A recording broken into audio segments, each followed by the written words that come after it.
On this episode of Lapeef, Let's Talk. Is your name Sarah? She said, okay, all right, thank you. It's not. You actually jumped in because I was trying to talk to Anton. Lady, I'm talking to her. Hold on. Not your ass. Hold on, y'all. Hold on. We're not gonna do that, y'all. Come on, let's go. Thank you. Go ahead.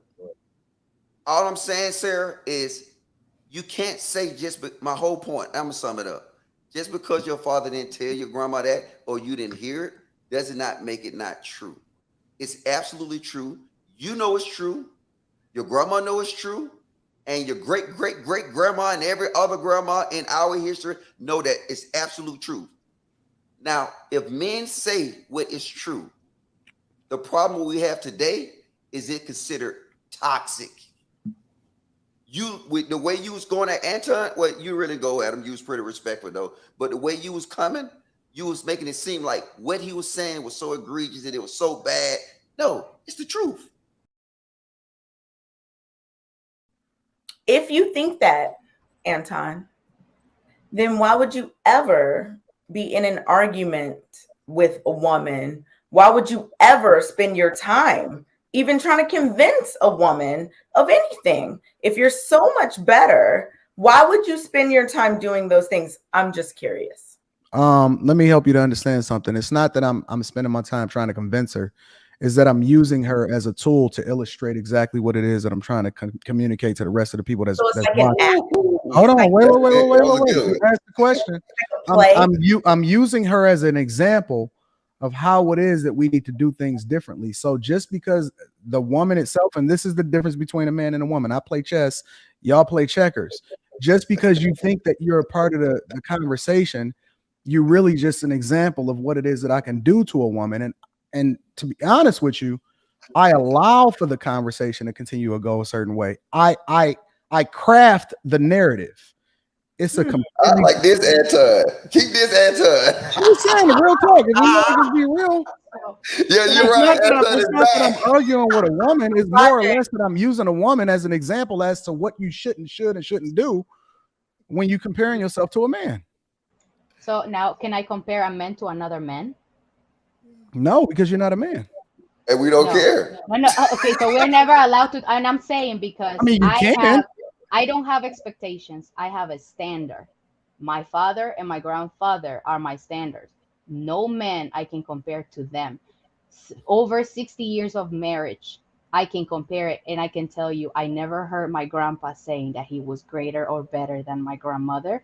I never heard my grandfather diminishing what my grandma was doing. Exactly. I never even heard my grandpa saying, you are not educating these kids the right way. Exactly. Never. Actually, my grandpa said, because of that woman right there, I am the man that I am right now. Exactly. It doesn't matter. Wait. Going right down the path I wanted to go down. It doesn't matter if she was. It doesn't matter if all she was doing is ironing, cooking, taking care of kids. He was down to earth and was able to develop his maximum potential because she stick with him right next to him, and she went through it all with him. How do you know what his maximum potential is? I've seen him with my eyes. That's my grandfather. How do you know? No. You're missing the question. You're looking at what you think his maximum potential is because you don't know what you don't know. Anton. Listen to what I'm right there is delusional. That's delusional. You thinking that you can be more. No, you have literally been on this platform about how much freedom. Hold on. Let me ask my question. Let me ask my question. Okay. How do you know what his maximum potential is? How do you know she didn't slow him down? That he chose her. He decided to stay with her. It doesn't matter. They had 6 kids. How do you know that he was not slowed down as a result of how he was thinking and the woman that he was with? He retired. He got his business at home. How do we know he couldn't be a billionaire? Anton, are you slowed down? So that's all. That's delusional because you all thinking that you could be billionaires and you're not even doing anything. You playing checkers and you only looking at what it is that you can see instead of playing chess. Okay, Anton, are you being chess player understands that chess player understands that her argument is flawed because she don't know what she don't know. Now, unless you got the Adam Sandler click button and you can go back and forth into the future and tell me what both scenarios played out like, that's a completely different conversation. But even in the movies, if we wanted to take the movies, right, you can take that movie with what's his name? It was the winner, and he was a stockbroker. And God, what is the name of that movie? It was a winner movie. Family Man. It was called Family Man. And I don't know if y'all have ever seen it, but it was called Family Man. And he woke up and he was by himself, and he was super rich, and he was a Wall Street guy, right? And then Don Cheadle played in the movie, and he went to the store, and the dude tried to rob the store, and he said, yo, I want to see what my life would like to be on the other side. Unless you that movie where he can see, and then he go back to being a fucking family man, and he was buying himself, right? Unless you can see both scenarios, she can't make that argument. I am comparing this to a real life. Hold on, Sarah. She's saying that he reached his highest potential when she has no clue. Okay, what a man's potential is. Hold on. I am using a real scenario, and I'm using it as a reference, and you're comparing it to a movie. Okay, like, so let me do this. Right, let me do this. Hold on. I want to address what she said. Exactly. Well, I just want to address what she I said. got you, Logic. Go ahead, Logic. Hold on. Anton the question I've been trying to ask. Hold on, okay. Let me get Logic in first, and then I come back to you. I got you. I want to address what she said. The thing is what Anton said was absolute facts. Now, just because your grandpa, whatever, didn't tell your mama, that doesn't mean it still not a fact. Men are stronger. Everything that Anton said is an absolute fact. So this is the problem.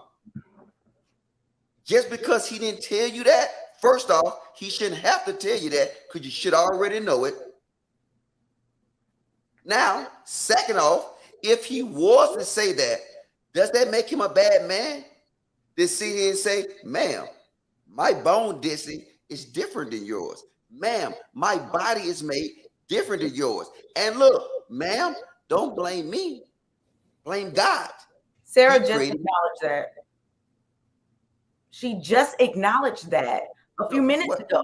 Is your name Sarah? Is your name Sarah? She said, okay, all right, thank you. It's not. You actually jumped in because I was trying to talk to Anton. Lady, I'm talking to her. Hold on. Not your ass. Hold on, y'all. Hold on. We're not gonna do that, y'all. Come on, let's go. Thank you. Go ahead. All I'm saying, Sarah, is you can't say my whole point. I'm gonna sum it up. Just because your father didn't tell your grandma that, or you didn't hear it, does not make it not true. It's absolutely true. You know it's true. Your grandma knows it's true, and your great-great-great-grandma and every other grandma in our history know that it's absolute truth. Now, if men say what is true, the problem we have today is it considered toxic. With the way you was going at Anton, well, you really go at him. You was pretty respectful though, but the way you was coming, you was making it seem like what he was saying was so egregious and it was so bad. No, it's the truth.